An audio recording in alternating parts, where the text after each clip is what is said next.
Shalom, selamat pagi Bapak Ibu Saudara-saudari yang terkasih.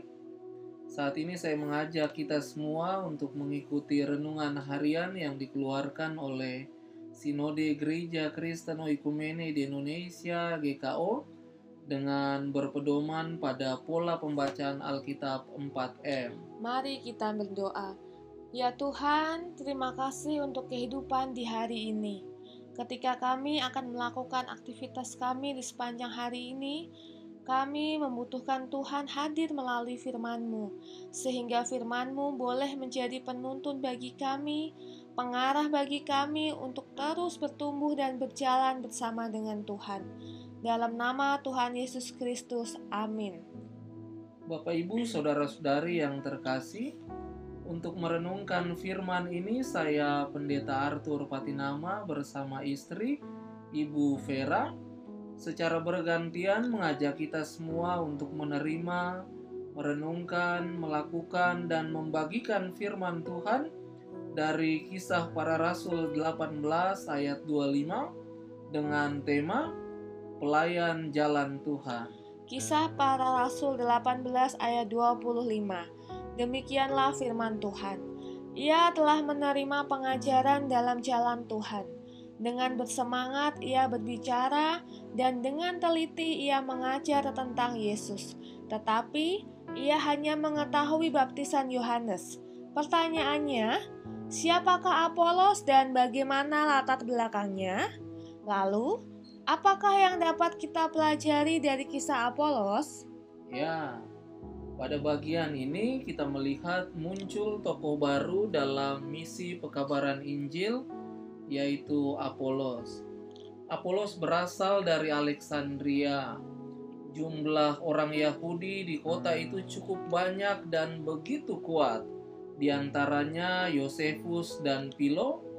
Mereka merupakan tokoh pemikir Yahudi kuno yang terkenal. Alexandria terkenal sebagai kota pelajar. Orang Yahudi yang tinggal di sana, secara khusus mereka mempelajari perjanjian lama dengan pengertian yang lebih mendalam.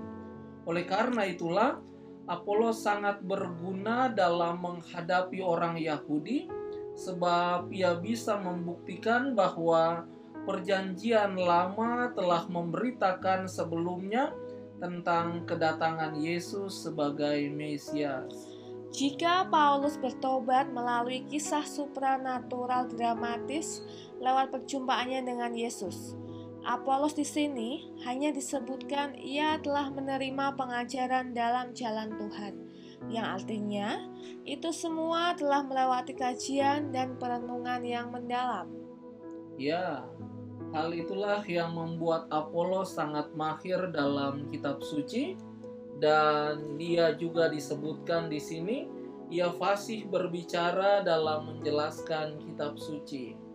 Kombinasi antara kefasihan berbicara dan pengetahuan yang mendalam menjadikan Apolos sebagai orator atau debator yang ulung.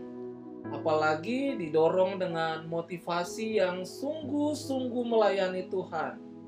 Tetapi sayangnya, pemahaman Apolos kurang lengkap tentang baptisan karena ia hanya mengenal baptisan Yohanes yang hanya sebatas baptisan pertobatan, sedangkan baptisan yang diajarkan Yesus tentang penebusan, keselamatan, dan kehidupan kekal umat Allah. Dia baru mengenal sepenuhnya tentang Yesus setelah Aquila dan Priscilla mengajarnya secara khusus. Hasil pengajaran ini membuat kemampuan Apolos semakin lengkap dan ia semakin berguna bagi orang percaya dan bersemangat dalam melakukan pekerjaan Tuhan. Saudara yang dikasihi Tuhan, lewat kisah Apolos kita belajar bahwa menjadi pelayan jalan Tuhan tidak cukup hanya dengan kemampuan berbicara tetapi kosong dan hampa, tetapi diperlukan juga pengetahuan yang mendalam. Sebab bagaimana mungkin kita bisa meyakinkan orang tentang Yesus jika kita sendiri belum mengerti dan tidak yakin?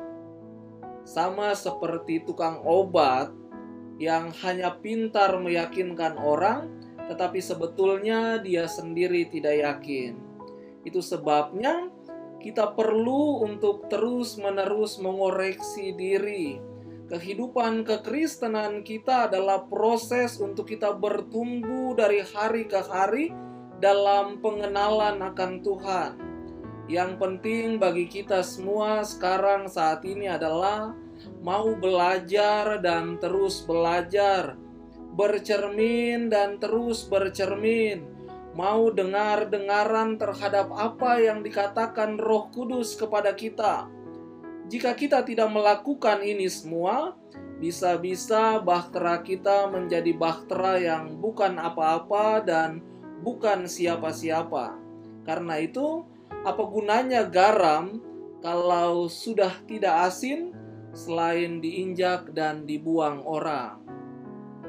Hal kedua, tidak cukup kita hanya mempunyai semangat dalam melayani Tuhan. Tetapi hal yang sangat penting bagi kita adalah memiliki kerendahan hati. Karena itu, sangat baik jika semangat melayani Tuhan dipadukan dengan kerendahan hati seperti Apolos. Apolos yang fasih berbicara dan mahir dalam kitab suci, ternyata belum sempurna dan bahkan bersedia belajar dari dua orang awam, Priscilla dan Aquila. Hal ini menunjukkan bagi kita bahwa tidak ada manusia yang tidak memerlukan orang lain. Tidak ada pelayan Tuhan yang sedemikian sempurna bakatnya sehingga tidak perlu diajar oleh saudara seiman yang lain. Alangkah baiknya pelajaran rendah hati yang kita dapati dari Apolos. Karena itu, jangan melayani Tuhan jika tidak memiliki kerendahan hati, sebab hanya kerendahan hatilah yang membuat kita terus bersemangat dan selalu giat melayani Tuhan. Bapak Gereja Agustinus pernah berkata, adalah keangkuhan yang mengubah malaikat menjadi setan, dan adalah kerendahan hati yang mengubah manusia menjadi malaikat. Kita tahu bahwa kita semua belumlah menjadi malaikat. Oleh karena itu, bagi saya kerendahan hati adalah kesediaan untuk mengakui bahwa kita belum cukup rendah hati. Dan karena itu, kita masih terus belajar menjadi pelayan jalan Tuhan yang rendah hati. Kalau kita belum bisa setara dengan malaikat, setidaknya janganlah kita sampai setara dengan setan. Semoga Tuhan menolong kita semua untuk belajar menjadi pelayan Tuhan yang rendah hati. Amin. Mari kita berdoa. Tuhan, terima kasih untuk kebenaran sabda-Mu di pagi ini. Mampukan kami untuk menjadi pelaku-pelaku firman-Mu yang baik, sehingga lewat kehadiran kami dalam setiap tugas, peran, dan tanggung jawab yang Tuhan hadirkan bagi kami dapat menjadi jalan berkat Allah yang terbesar dalam kehidupan dengan semua orang. Dalam nama Tuhan Yesus, Sang Nafas hidup kami menyerahkan seluruh kehidupan kami di sepanjang hari ini. Amin. Selamat pagi, selamat menjalankan aktivitas. Tuhan Yesus menyertai kita semua.